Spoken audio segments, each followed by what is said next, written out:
The AP poll has done it again. They have told me and you and all of America that the Big 12 just does not matter in the grand scheme of things. And this AP poll graphic is brought to you by On3. Shout out JD Piquel. Can I ask you a question? May I propose a pregunta to you, please? Please, entree. If you had 2 losses, you're like, oh, quality losses, and then there was another team who has multiple top 25 wins on the road and only 1 loss to a team that spent multiple weeks in the top 25, would the 2-loss team or the 1-loss team with multiple top 25 road victories be ranked higher? Yes. Mm-hmm. Wait, so I like the one that beats top 15 teams on the road. Yeah. So the one that beats the ranked teams on the road would be Texas Tech, and they're ranked behind Notre Dame, who has 2.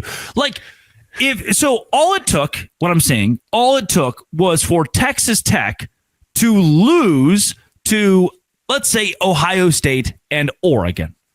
And somehow, with their 2 losses, because they are Ohio State and Oregon, they would get to be a borderline top 10 team. Like, we're not doing things that make sense in the human brain. We're putting BYU behind multiple 1-loss teams that have, like, Alabama loses to Florida State. We've established Florida State is terrible. Alabama also beats Vanderbilt, and Vanderbilt gets to be ahead of undefeated BYU. Who is Georgia Tech beaten? Clemson, who is also terrible. Where's Clemson here? Where's Clemson? I don't get it. Like, you want to, and I think we're fairly fair of, like, look, trying to be. You put 2 1-loss teams ahead of BYU, and BYU's ranked 7th.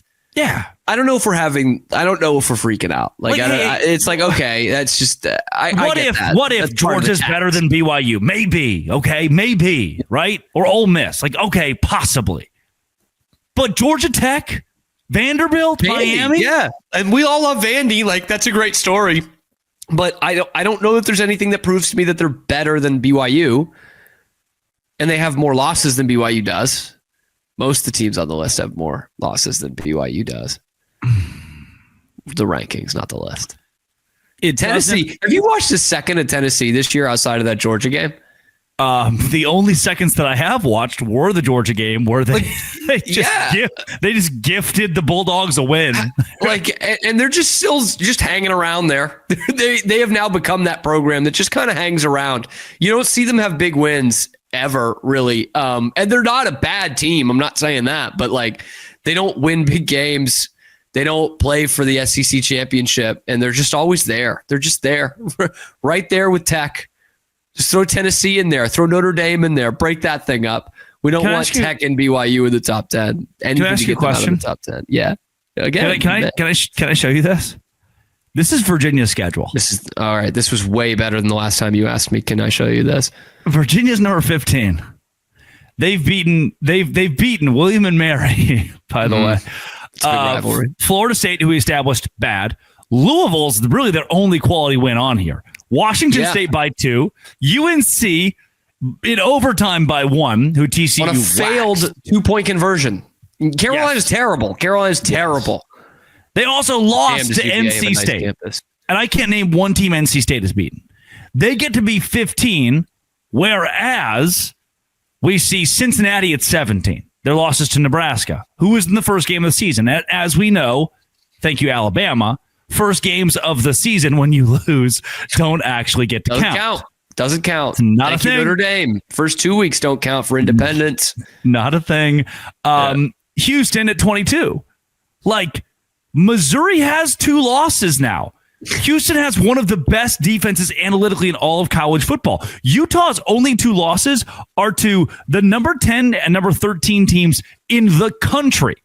I don't even think USC has won a game. USC could be winless, and I wouldn't know. And they're ahead of Utah right now. But what's Michigan doing here? What's Texas doing here? Above Utah. Above Houston. But Texas won on Saturday. That is like the biggest soft sell, the biggest undersell ever. Texas won. If you put the School of the Blind logo on, like, Texas marquee win, they've lost to Ohio State, they've lost to Florida. They've lost to a guy who's looking for a job right now. They lost to a guy who does not have a job. That was this month, not just this season. That was this month.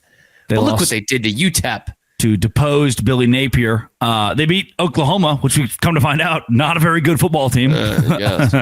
We've now learned that they beat Kentucky in overtime. That's a team that Tennessee just waxed, by the way. Mississippi State about being kind of there.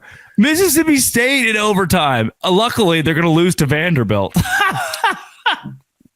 They're going to lose to Georgia. Yeah, they'll probably lose to Arkansas. And they could lose to Arkansas. In fact, I'm going to say they will lose to Arkansas because, to put my Baylor hat on, literally and figuratively, Arkansas just beat Auburn, and I'm not ready to say that Auburn isn't a good team. Arkansas not ready to say that, Drake. Lost to Auburn. I think it's what you meant there. Yes. I'm sorry. You're close to it. I'm saying I'm not ready to say that Auburn's a bad team. Tell your kids about the 6-6 Texas Longhorns, by the way. Just gear them up for that.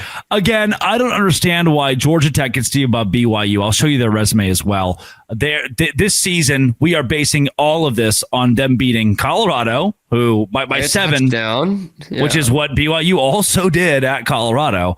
Clemson, who again, bad home game. They only won by 3. Clemson lost to SMU by double digits. They beat Wake Forest, the last second field goal, by the way, by 1 in overtime. And Virginia Tech, Duke, Syracuse. And look at the rest of their schedule. NC State, Boston College off of a bye week, so plenty of time to prepare. Pittsburgh and Georgia. Now the Georgia game obviously is big, but but not in the rankings. That won't mean anything in the rankings. Because they'll just say, they lost to Georgia. Yeah, Georgia's better than them. Right. Like a 5 versus 8, like you should be competing with Georgia. Like this is what gets me with the AP poll every week is I just don't know what the ACC's done to get this respect. I don't either, man. You know what I mean? Like, what does the ACC do that the Big 12 doesn't do? The Big 12 is better than that conference. They are. Like, I'm sorry, they are. But like Virginia and Georgia Tech's undefeated. You know, again, we're not saying they shouldn't be in the top 25, but they hang in the top 10. And BYU, also undefeated, can't crack it. And they have a better win than Georgia Tech does. Like, Iowa State on the road is better than Clemson at home at this point. Yeah.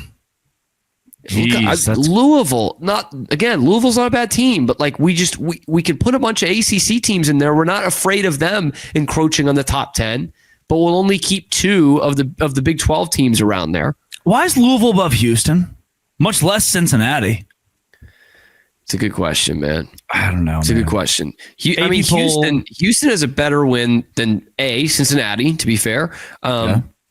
Still better than Louisville over Miami is pretty good. Better than Virginia, better than Tennessee's best win. I would say better than Tech's best win, but Tech did beat Houston, excuse me. So that's almost a tough argument. Better than Notre Dame's best win, which is USC. Yeah. Oh, better than Vandy's best win, Missouri. Further proof the AP poll voters are just people who live in their parents' basement, and they get a little slip of paper every week, and they're like, I don't know. Texas seems like a big brand. They're good at volleyball. Must be number 7. And just write it in there and ship it. They got one of those Manning kids, don't they? Coming up, College Game Day's back. Do we even want them? Locked on Big 12. Hey, today's show is brought to you by FanDuel. FanDuel is exactly where I go during the NBA season. That's right. I don't even like the NBA that much. But the reason I watch almost every game is because of FanDuel. It makes it so much more entertaining to go find live plays or player props or same game parlays. There's no better place to get in on that action than FanDuel, the official sports betting partner of the NBA. Even if you miss the start of the game and want to ride the hot hand, FanDuel has live bets on everything from who will score next to fourth quarter comebacks. Right now, FanDuel is giving new customers $300 in bonus bets when your first $5 bet hits. So head to FanDuel.com, sign up, play our game with FanDuel, the official sports betting partner of the NBA. It's FanDuel. Go to FanDuel.com and do it today.